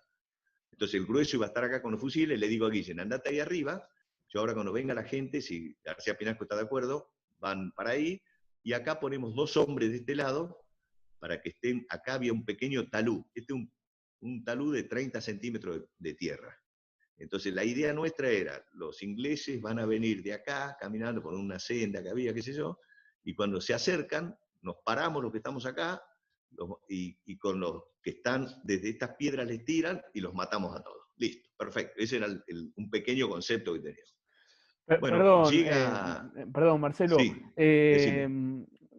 Para ponerlo solamente en contexto a quien está escuchando en la radio, insisto, después lo pueden ver en el canal de YouTube del Centro Ugarte de la Universidad Nacional de Lanús. Lo que nos está mostrando el coronel retirado Marcelo Anadón es un mapa dibujado, por supuesto, Un croquis, sí. un croquis, se dice perfecto militarmente, o croquis se dice, vamos a donde se ve el arroyo Murrell, ¿no? Y ahí está el puente, y hay dos puntos, uno para que lo ubiquen más fácil a través de la radio, a la izquierda, donde venían caminando el grupo Al oeste estaban los ingleses y al este estaban es la posición que íbamos a tomar claro, nosotros. donde estaban los ingleses era pasando el arroyo Murrell y ellos estaban, digamos, esto para que lo ubiquen en la radio, después lo pueden ver en el canal de YouTube, ellos estaban del otro lado del arroyo. Sí, perdón, continúe. Exacto, ¿no? Bueno, entonces, llegamos ahí, después se acerca el capitán Figueroa, que era el más antiguo, el que está a cargo de la operación, y lleva a los dos hombres de gendarmería que venían con nosotros, los coloca en este lugar, digamos, del otro lado del puente, y dos hombres, a Suárez y a Suárez y a Quintero, también del otro lado del puente. Vuelve y me dice, Cheto, hacete cargo de esos 4 hombres, vos te quedás del otro lado, y nosotros nos vamos arriba de las otras piedras para la emboscada. A todo esto, yo por supuesto me voy para allá. En este lugar, por la radio no lo ven, pero terminado de cruzar el puente, había un charco de 1,5 metros de diámetro. Un charco de 1,5 metros de diámetro. Nada más que eso, que no me tapaba ni siquiera el borceguí, tendría de alto 10 centímetros. Pero claro, yo iba a montar la emboscada. Me iba a tirar cuerpo a tierra ahí, hasta con el fusil cargado, todo, pero hasta que aparezcan los ingleses. Podían ser 8 horas. Entonces digo, yo venía arriba del puente, veo el charco ese y digo, bueno, a ver, ¿por dónde lo voy a cruzar? ¿Por la derecha, por la izquierda? Para no mojarme, era una boludez. Pasarlo un poquito por la izquierda, un poquito por la derecha. Bueno, ¿por qué lo cuento? Porque también los ingleses estaban acá en las piedras, eran de 10 a 15 hombres que nos estaban apuntando, pero ellos también se les había complicado.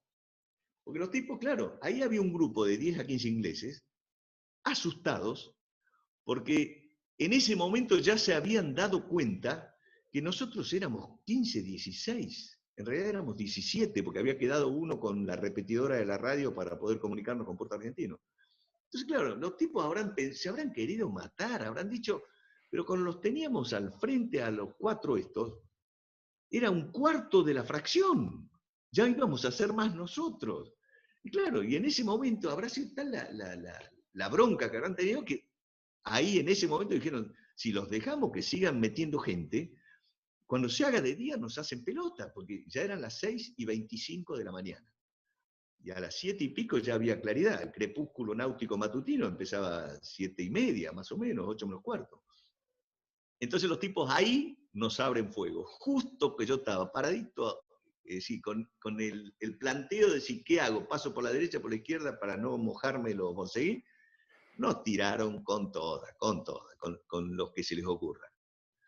¿Y qué es lo que nos salvó la vida, no? ¿Qué nos salvó la vida? Uno, para que tengan una idea de una zona de muerte, hay un 99% de posibilidades de morir. No hay chance de no morir en una zona de muerte de una emboscada. Pero ¿qué es lo que pasó? Guillen, el Choco Guillen, al que yo mandé primero a las piedras, me cuenta al día siguiente. Yo llego, entonces puse mi fusil apuntando hacia el puente, estaba en automático el cargador, un FAL en automático, 20 tiros, le saqué el seguro, estaba mirando así, dije, mañana cuando vengan los ingleses les voy a vaciar el cargador, y en ese momento los ingleses nos abrieron fuego.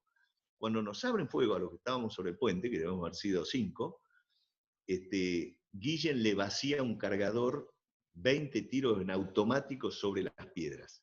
Y eso hace que desvíen el fuego.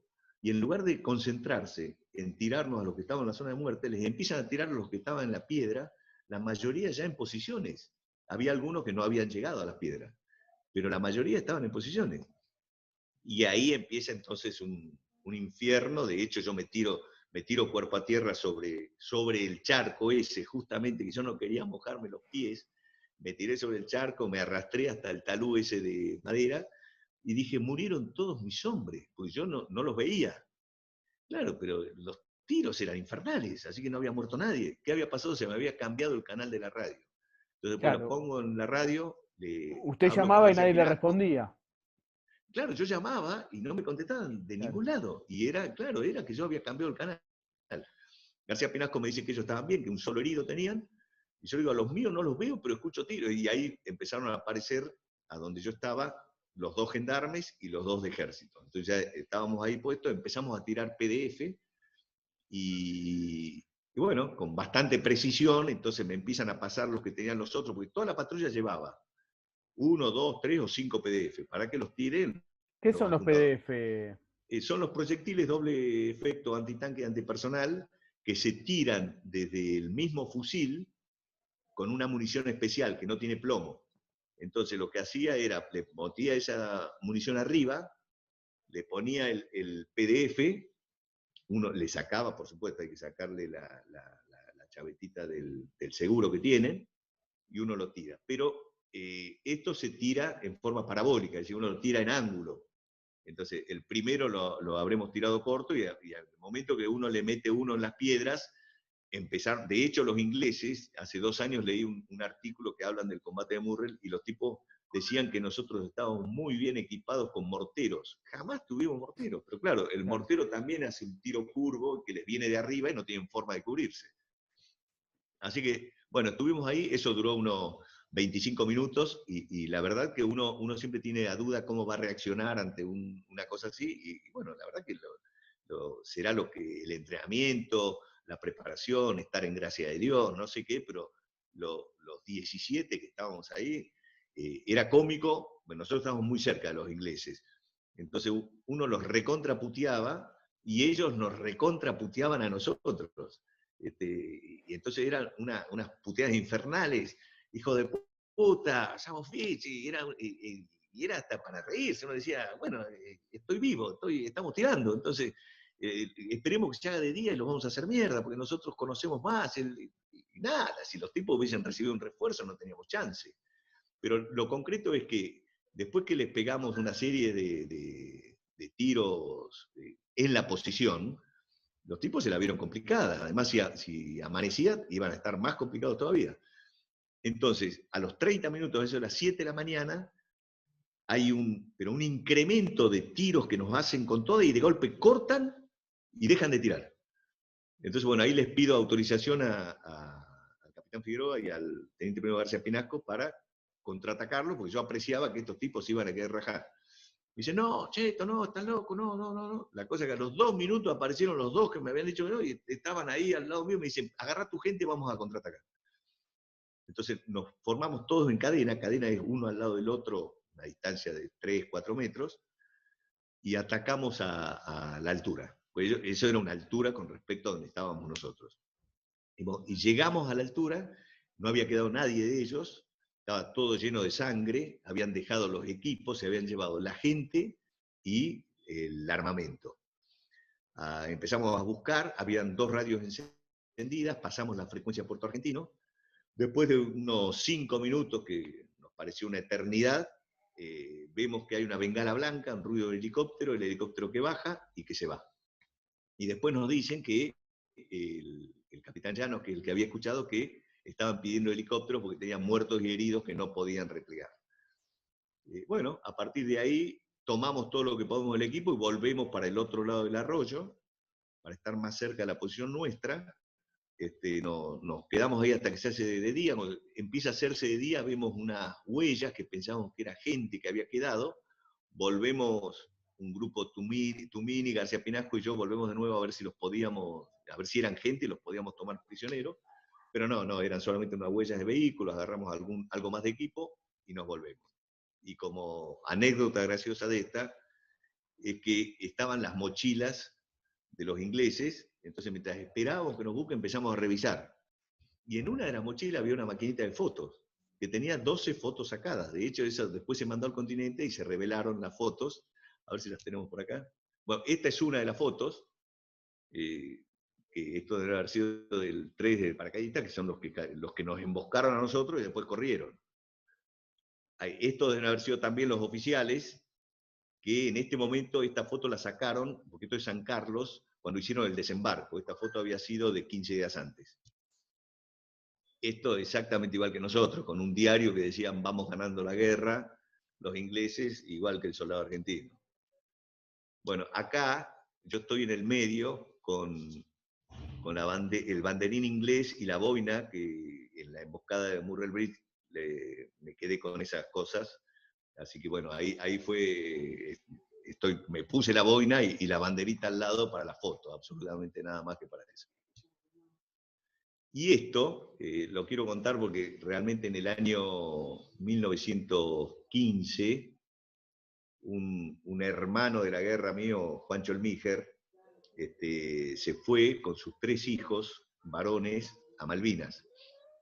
Y bueno, fueron, y los hijos nos preguntaron a varios de los comandos sobre el combate que habíamos estado para que le contemos. Entonces, cuando fueron allá, cada uno de los hijos contaba en el lugar donde estaban cómo le habían contado que había sido ese combate. Y uno de los chicos, que fue el que tuvo que relatar el de Murrell Bridge, y llegaron, sacaron fotos, contaron todo, y vieron que el puente era nuevo, porque hicieron un puente nuevo ahí, y que tenía este cartelito que dice el puente de Murrell, sobre el río Murrell, reinstalado por los miembros del 34 Escuadrón de fieles a la reina, que en febrero de 2012 lo había hecho. Así que la arrancaron a la placa y me la trajeron. Yo decía, pero boludos, los podrían haber detenido ahí, cobrarles una multa. Así que este lo tengo acá y la verdad que es un orgullo enorme. Y mira, te lo muestro, acá está, ¿ves? No, la verdad es una cosa increíble. Pero bueno, ese fue lo que se conoció después como el día que los ingleses corrieron. Y después de eso, bueno, siguieron una serie de hechos, uno atrás de otro, y llegamos al 10 de junio. El 10 de junio es muy importante, porque también después tuvo un poco más de repercusión cuando los ingleses invitaron al teniente primero Duarte, después fue el coronel retirado Duarte, cuando lo invitaron a Inglaterra a que se reúna con la mujer del capitán Hamilton, porque en realidad también eran 4 los comandos argentinos y 2 los del SAS, que se encuentran ahí al norte de Yapeyú, y mientras volvían hacia Yapeyú, escuchan hablar en inglés. Entonces estaban el sargento Moreno, Altamirano, Ríos y el teniente primero Duarte. Moreno escucha, le avisa a Duarte, entonces toman posición. Claro, y eso habla muy bien de la disciplina que tenían los comandos de Malvinas, porque la verdad, el hecho de lo que yo conté de Murrell Bridge, no tuvimos bajas por la disciplina. Y acá no tuvieron bajas por la disciplina, porque ellos se callaron así todo. Duarte siempre cuenta que cuando iban a tirarles, tuvieron dudas porque el suboficial inglés tenía un pasamontaña argentino. Claro, que habría rescatado en alguno de los combates anteriores, lo que sea, que era de la agrupación de comandos anfibios, uno de la Armada, ¿no? Entonces dice, yo cuando vi eso, dice, por ahí es un Kelper, dice, yo cómo lo voy a matar a un Kelper. La cosa es que les dio tiempo y los ingleses le abrieron fuego primero. Estos contraatacaron, un fuego intensísimo, hasta que cae muerto el capitán Hamilton, y ahí se rinde el cabo primero Fonseca. Entonces lo llevan prisionero hasta Yapeyú, Puerto Yapeyú. Después vuelven al otro día, lo cargan al cuerpo del capitán Hamilton, con el riesgo que era eso, y lo entierran con todos los honores, con la bandera inglesa, invitan a la gente de Howard, a los ingleses, que participan, y bueno, y después cuando termina la guerra, que fue días después, 4 días después, lo llaman al teniente Duarte para que le explique al comandante inglés que venía. Él le explicó y el otro le dio un abrazo, le agradeció mucho que lo hayan enterrado como un soldado.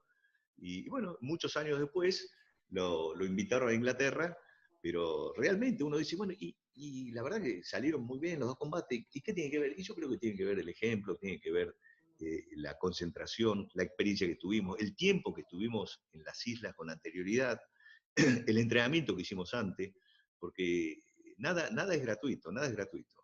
Todo es suma de trabajo. En la vida todo es suma de trabajo y mucho más en la guerra. Bueno, después de eso caímos prisión. Terminó la guerra el 14, 3 días más estuvimos en nuestro alojamiento y ahí Perdón, ¿cómo se cargaron entera en un la barco. noticia del cese de combate? ¿Cómo les llegó la noticia a ustedes? Bueno, nosotros el 13 a la noche nos fuimos al frente de Puerto Argentino, hay toda una bahía y ahí al frente, y tratamos de llegar hasta el cuartel de los Royal Marines, lo que quedábamos de las dos compañías de comando. De hecho, ahí ya estaba Rico y Castañeto. Rico se hacía cargo porque era más antiguo y estábamos, todo el grupo que quedamos estamos ahí. Entonces íbamos a contraatacar el 14 a la mañana contra el cuartel de los Royal Marines, pero realmente era imposible. De hecho, iniciamos un pequeño ataque, vimos soldados que se replegaban, uno que le vuelan la cabeza, entonces tratamos que vuelvan todos para lo más lejos posible y nosotros avanzar un poco más. Y bueno, no podíamos, a medida que se hacía más de día, nosotros, claro, éramos gente a pie, con nuestro fusil, con lanzacuete, con lo que sea, y ellos estaban con absolutamente todo. Entonces, bueno, hasta que nos quedamos a eso de las 9:30 de la mañana, me acuerdo que estuvimos en una posición que era una piedrita que nos protegía 3, nos rezamos 2 rosarios en 10 minutos, y después Rico nos llama a todos que volvamos, nos quedamos ahí al norte de Puerto Argentino, cruzando la bahía, y alrededor del mediodía, a las 10:10, no se escuchó ningún disparo más, lo tengo en el diario, por eso me acuerdo. Y bueno, y a Rico le dicen, por supuesto, uno apenas empezó a amanecer, uno veía que eran como hormigas que se replegaban sobre el puerto argentino ya de todas las unidades. Entonces ahí ya sabíamos que no tenía sentido seguir avanzando hacia el cuartel de los Royal Marine.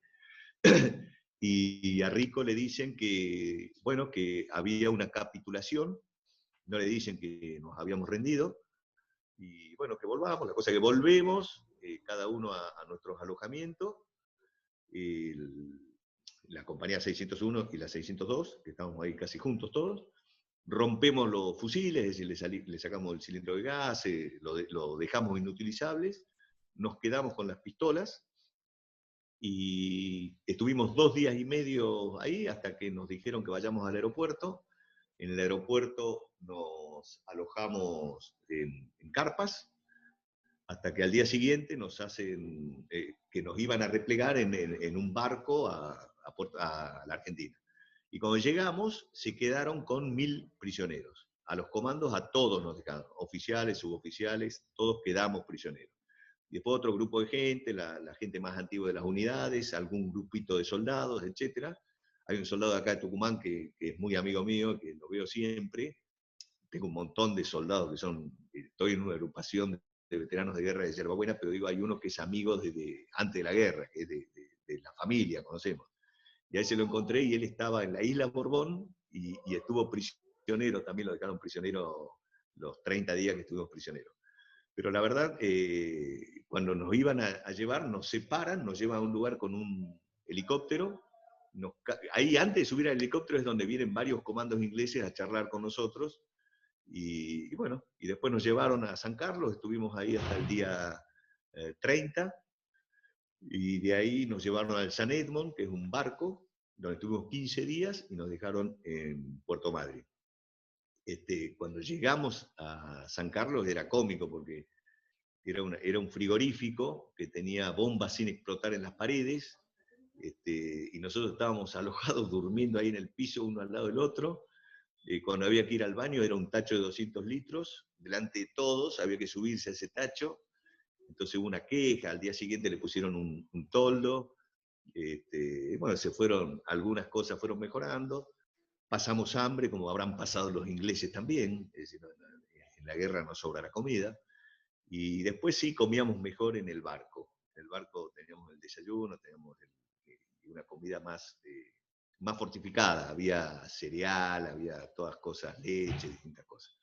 Pero bueno, como experiencia, estando en el campo de prisioneros, el mayor Castañito nos reunía todos los días para ver cómo estábamos, qué sé yo, decir, el liderazgo se ejerce siempre. Y yo creo que haber participado, que la compañía haya participado, tanto de Murray Bridge como del combate donde muere el capitán Hamilton, se debió exclusivamente al recontra entrenamiento que teníamos y lo recontra bien que estábamos mandados, porque todos los jefes de compañía, los jefes, la plana mayor, los jefes de sección, brillantes, brillantes, el mejor de los recuerdos. A mí me sirvió muchísimo para el resto de mi vida militar. Coronel, usted mencionó el día de la reunión, recuerdo que estábamos hablando con el coronel retirado Marcelo Anadón. Em, Mencionó el día de la reunión de todos los comandos que estaban allí, inclusive destinados en otras unidades o al mando de otras unidades que participaron.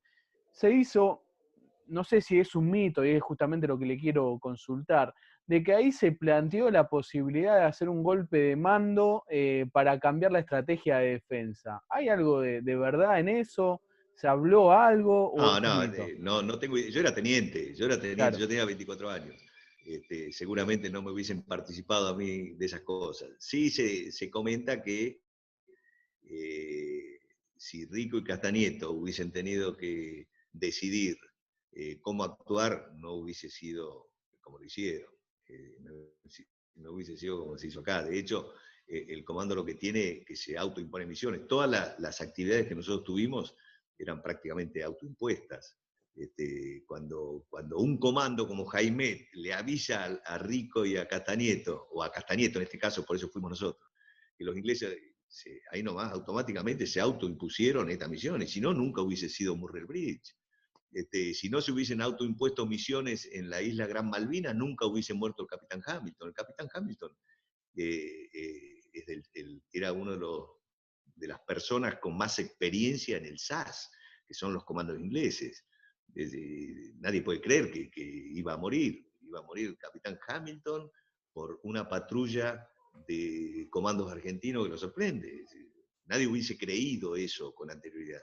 Pero bueno, todo eso lleva la buena preparación, el buen entrenamiento, hace ese tipo de cosas. Y después, yo creo que es muy importante el tema de malvinizar, ¿no? Porque vos me decías que gracias, gracias no, es decir, uno tiene obligación. Acá en Yerba Buena yo formo parte de un grupo de 25 veteranos de guerra, donde varios de ellos tuvieron algún intento de suicidio. Es decir, todos sabemos que en la Argentina hubo más suicidios que muertos en Malvinas, de veteranos de guerra, digo. Es una locura. Es decir, los políticos tienen que pensar estas cosas, no todo es gratis en la vida. Entonces, esta gente hoy, cualquiera que habla con los veteranos de Yerba Buena, tiene mucho mérito el intendente que nos apoyó desde el primer día, y hay también otros que no ocupan cargos políticos, pero que forman parte de esto, un doctor, historiador, que está escribiendo un libro, está escribiendo cosas, todos los actos los hacen participar. Entonces uno habla con un veterano de guerra de acá de Yerba Buena, están orgullosos los tipos, y hay 3 o 4 que en su momento estuvieron ahí de irse, por no verse reconocido, por pensar que murieron por la patria muchos y nadie se acuerda. Es decir, podemos reírnos de todos, de los que volvimos, pero nunca del que murió allá. Entonces, si esta gente ve que los que murieron allá no son recordados, y pasan las cosas que pasan. Porque uno tiene que pensar, ¿qué más se puede dar que la vida? Los que volvimos tenemos otra oportunidad, la podemos pasar bárbaro, podemos pasarla mal, pero va a depender de nosotros. Pero el tipo que se quedó allá, hay que recordarlo. Es decir, hay que recordarlo como a Cabral, como es decir, el tambor de Tacuarí. Es decir, no podemos olvidarnos de nadie que dio su vida por la patria. De los otros sí, los que volvimos ya está, fueron, ya está, tuvieron la chance, están acá, y ni hablar si todavía estamos vivos, qué sé yo. Pero al que murió allá, estamos obligados los que fuimos de hablar, de recordarlos, de contar cada uno que conoce cómo murió. Es decir, el Toto Esteves, yo tengo 5 compañeros en promoción muertos en Malvinas, y sé cómo murió absolutamente cada uno. Y conozco a la familia, y la verdad que es un orgullo enorme, y de hecho, uno cuando yo leo el diario, una de las máximas aspiraciones mías, por supuesto, yo era soltero, lo único que me importaba era mi patria y qué sé yo. Entonces, en ese momento yo leo en el diario, claro, yo envidiaba a mis compañeros muertos en Malvinas. Yo decía, ¿qué mejor? Elijo la carrera militar, hago el curso comando, lo termino, voy a una guerra y muero heroicamente. Claro, ahora me decís, yo voy a vivir hasta los 120 años. Pero en ese momento, para mí, hubiese sido una felicidad total. Claro, hoy tengo 5 hijos, tengo una mujer, quiero vivir hasta los 150, en lo posible. Pero te quiero decir, en ese momento, entonces, toda esa gente que sí murió porque dio testimonio, uno cuando ve la forma en que murieron, son casi todos héroes. Y no, a eso se los olvida. Ahora, a los que tuvieron miedo, a los que hicieron que mueran otros soldados por ellos, a eso les hacen películas. Te voy a mostrar una placa, mira, te voy a mostrar una placa porque los ingleses terminan con esta placa todas las exposiciones que hacen.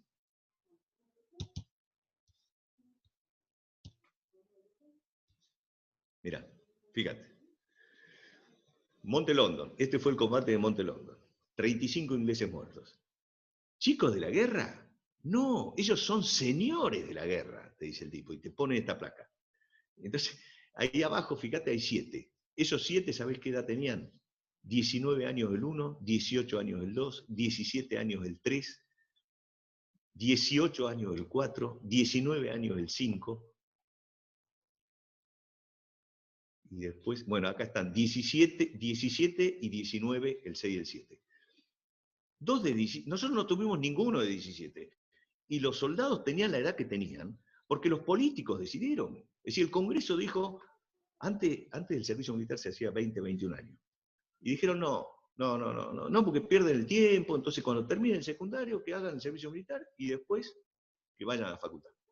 Es decir, lo hicieron, si les parece chico 18, te digo que eran una fiera los soldados. Nosotros cada vez que nos infiltrábamos, pasábamos por las posiciones de primera línea. Y era un orgullo verlos a los soldados. Uno por ahí ve las películas estas que hicieron y dice, ¿pero de dónde sacaron que esto fue así? Pregúntenle a un inglés, pregúntenle a los ingleses lo que fue el soldado argentino, pregúntenle en Monte London. Los tipos hubiesen hecho 300 películas cuando, si hubiesen estado del lado argentino. Cada película podría haber mostrado los héroes que fueron, cómo combatieron, lo que les costó a los ingleses. Los ingleses siempre dicen que salieron heridos de Malvinas. Estaban aliados, eran la tercera potencia del mundo, hoy serán la quinta, sexta, no sé, eran la tercera. Y estaban aliados con la primera, con Estados Unidos. Entonces, no joda. Es decir, usen para otra cosa la política, pero con esto no, porque acá tenemos 649 muertos. Es decir, con esto no se puede volver, esto es una cosa, nosotros vamos a pasar, los políticos van a pasar, esto va a quedar, es decir, los muertos argentinos, en cambio si uno va a escribir una historia donde incentiva a suicidarse, no sirve, no le sirve al país, no le va a servir a ellos tampoco. Esto tiene que haber una conciencia. Creo que hay mucha más conciencia ahora que hace 38 años. También es parte de triunfo de ustedes los combatientes, en especial los soldados. Yo siempre cuento aquí, Anadón, que mi primer contacto con los combatientes de Malvinas eran esos mismos combatientes que estaban en los trenes aquí en Buenos Sí. Aires vendiendo, ¿no?, las estampitas referidas a Malvinas, y uno se quedaba conversando con ellos y ahí no solo descubría que había otra historia, que lo que decían los medios de comunicación en ese momento no tenía, no iba de la mano con lo que ellos contaban, digo, pero eso que también fue buscando el mango para poder morfar, para poder llegar a fin de mes, pero también fue una malvinización permanente, una guerra de guerrillas Sí, contra la desmalvinización. es así, ¿no? Y te digo más, para que no queden dudas. Los primeros que desmalvinizaron fue la Junta Militar. Es decir, no estamos hablando. Claro. La Junta Militar, Alfonsín, los peronistas, todo, porque lo ven como un negocio. No sé, lo ven como un negocio, agarraré. Flaco, estos se murieron, ya está, no hay duda, son héroes. Los que volvimos, ninguno de los que volvió es héroe. Los que volvimos, fuimos a servir a la patria y tuvimos la suerte de volver. Y después, por supuesto, pero uno tiene que tener un soporte, porque el tipo que fue como soldado, que no tiene un soporte, que cuando viene acá le dicen que todo lo que hizo fue al pedo, que los que murieron allá eran todos unos cagones, o el tipo este que habla el otro día, entonces uno dice, pero ¿qué estamos haciendo? Por supuesto uno ve que la reacción de la gente es otra, es decir, uno ve el apoyo que hay, el día que se hizo acá en Tucumán, el desfile después por los 200 años, fue el primer desfile que se hizo de Malvinas, y como vieron lo que pasó en Tucumán, lo hicieron en Buenos Aires al día siguiente. Fue impresionante. No se podía creer. Eran filas, pero no filas en la cuadra principal donde está el presidente. No, no, no. Filas eran 10 cuadras antes. Había 8 filas. Yo creo que todo Tucumán estaba ahí. Gritaban, lloraban. Por supuesto que los combatientes lloraron, lloramos todos, porque era una emoción terrible. Bueno, esa es la gente. Esa es la gente. Y eso es lo que piensa la gente. Y se tiene que dar cuenta que eso es, la gente piensa eso, no es, no, bueno, todo lo mismo, mezclemos esto con esto. No, no, no es así. De todas maneras, yo te agradezco a vos, a César, a todos, el hecho de hacer hablar. Tienen que hablar y tienen que desahogarse. Acá los chicos de acá de Yerbabuena van a todos los colegios privados y públicos, van a todos los años, se hacen equipitos, van de a 2, de a 3. Al principio les costaba hablar, ahora van, hablan, cuentan su historia. Que la verdad que la historia del soldado es un tipo que se pasó en una posición, cagado de frío, mojado, todo pensando en su patria.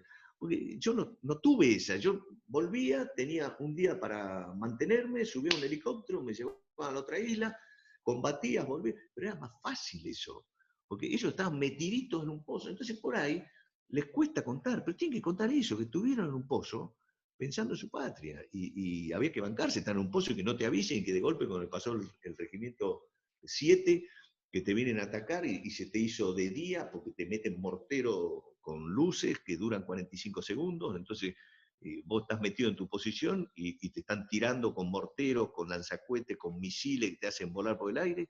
Flaco, y eso no lo reconoce. No, porque por ahí ellos tienen miedo, porque no pueden contar, que cuenten cualquier cosa. Yo pienso mucho en los del Belgrano. ¿Vos sabés lo que debe haber sido a esos tipos en el medio del agua que te metieron un misil y que se murieron 100 ahí nomás, y que después te tiran en una balsa, y una balsa congelado, y que vos no sabés si te van a buscar o no, y estuvieron 18 horas?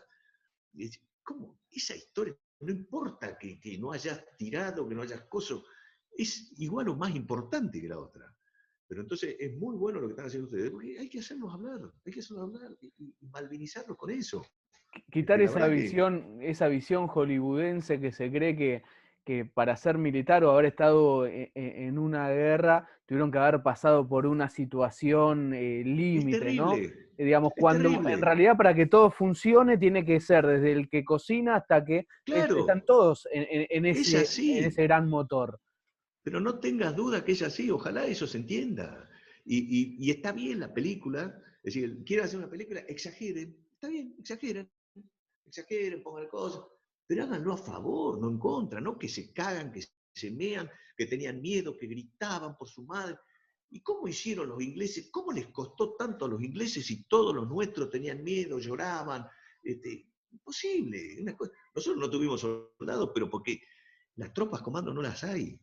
Pero unos soldados espectaculares, nosotros pasábamos, a veces nos quedábamos un rato hablando con los tipos, daba gusto. Muchos de los soldados después entraron al ejército como oficiales, como suboficiales, e hicieron cursos y sobresalientes los tipos. Y otros, bueno, no, pero te quiero decir, hay que ocupar el lugar en la fila. Hay que saber cuál es el lugar de una fila. Bueno, yo tengo mi lugar en la fila, lo cuido. Como vos decís, el tipo era cocinero, tiene un mérito enorme, Claro. flaco. Los cocineros muchas veces, cuando mataban al tipo que tenía la pieza de artillería, iban y usaban la pieza. Y ya se habían puesto en claro, qué sé yo, y cuando estaban ociosos alguna parte del día porque no podían llevar la comida, porque no podían andar los camiones, se metían con las posiciones también. Y seguramente ayudaron a acabar las posiciones, y seguramente si tenían algo de ropa seca se la daban al que estaba en la posición. La guerra es la cosa más espantosa que hay. Entonces, eh, no tenemos que pensar, no hace falta que alguien venga acá y me hable todas las miserias. Todo el mundo tiene miserias, pero veamos las cosas, la verdad que los ingleses vieron, que los americanos vieron en nosotros, que fueron muchísimas. Los tipos se sacan el sombrero con lo que fue, con el tipo de armamento que nosotros teníamos, con el tipo de armamento que tenían ellos, etc. No, absolutamente nada que ver. Eh, Bueno, Juancito, muchas gracias por Estamos con tiempo, no sé vos cómo... No,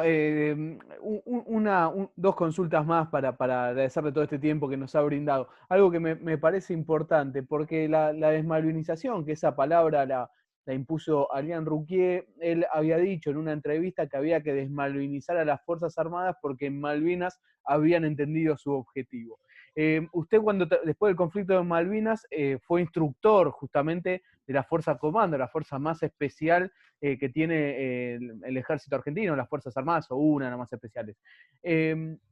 Tomó toda esa experiencia de Malvinas, y es para que lo cuente, digamos, y la trasladó, la inculcó a quienes hacían el curso de las situaciones que habían pasado ustedes.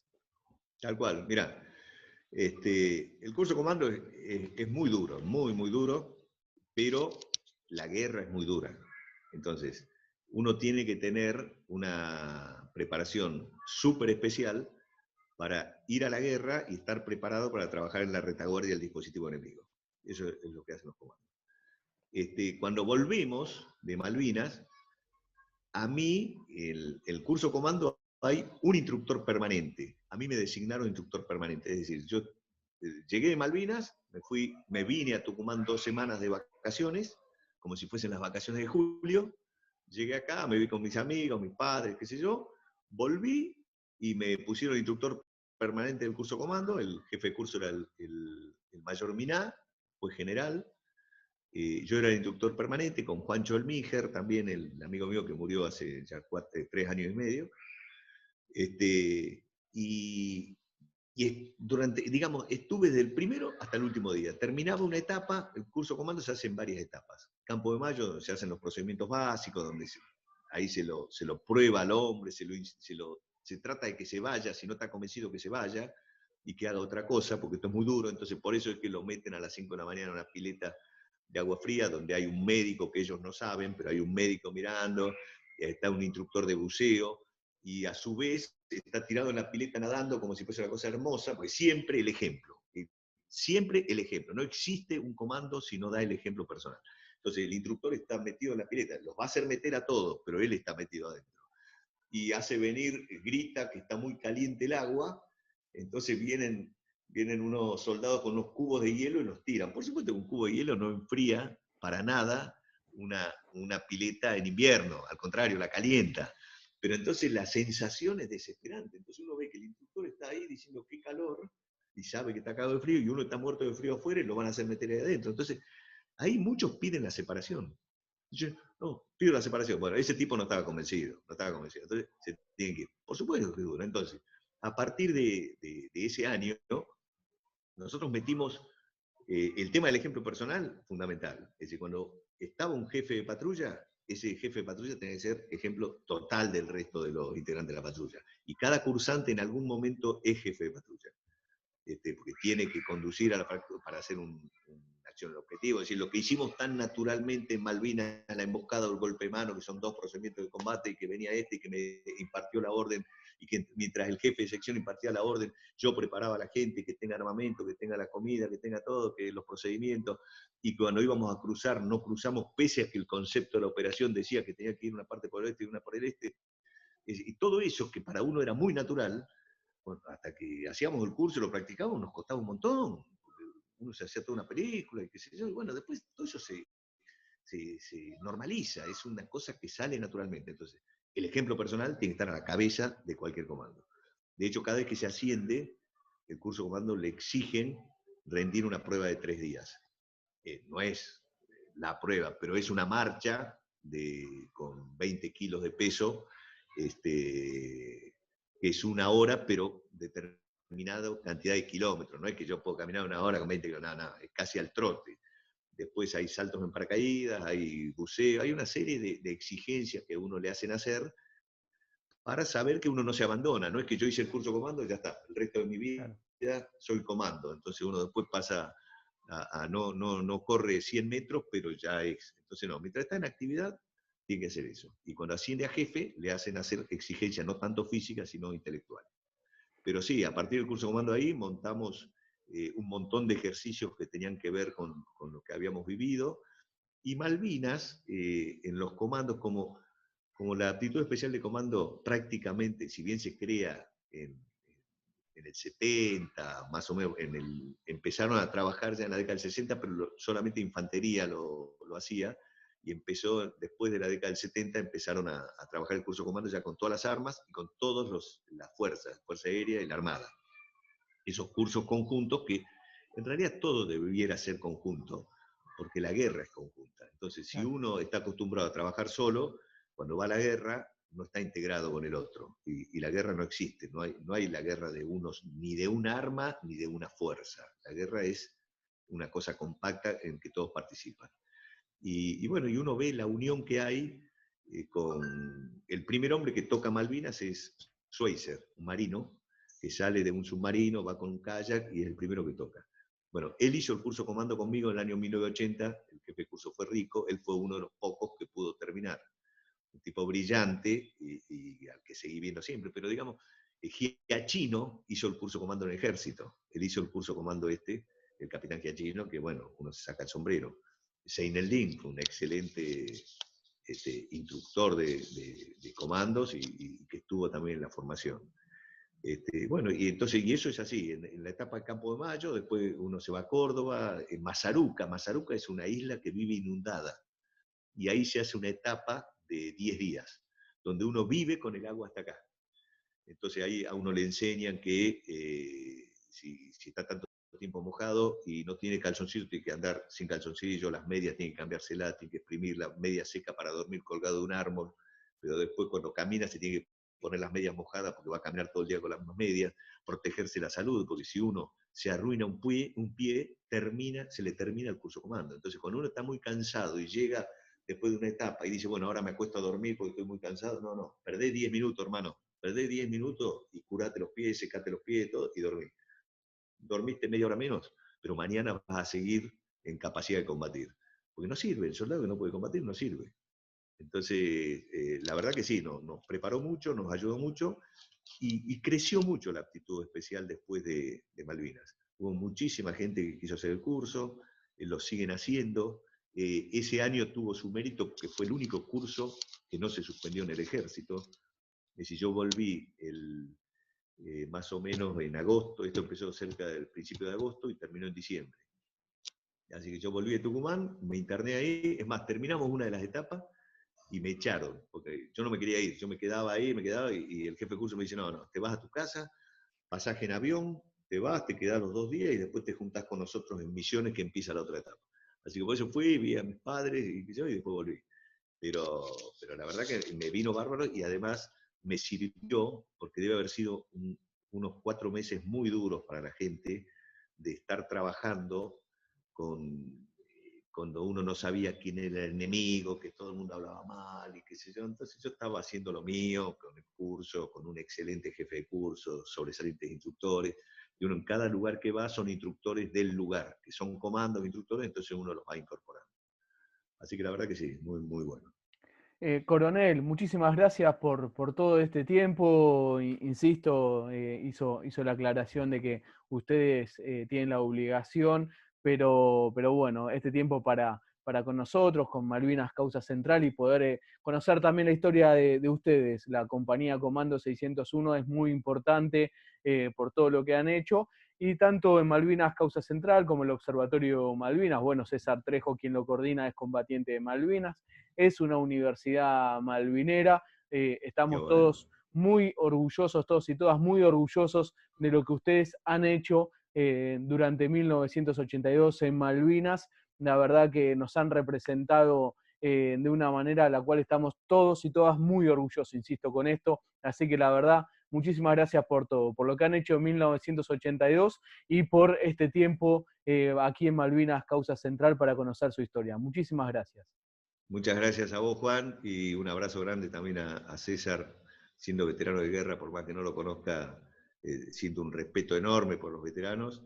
Y Pimpi Colombo, que es cuñada de mi hermano y muy amiga mía, fue la que me acercó a ustedes, así que por supuesto le dije que sí, que por supuesto todo lo que sea malvinizar, estaremos presentes. Así que gracias a ustedes por lo que están haciendo y nos estamos viendo. Chao, Juan. Muchísimas gracias. Conversamos con el coronel retirado Marcelo Anadón. Durante el conflicto del Atlántico Sur, integrante de la Compañía Comandos 601.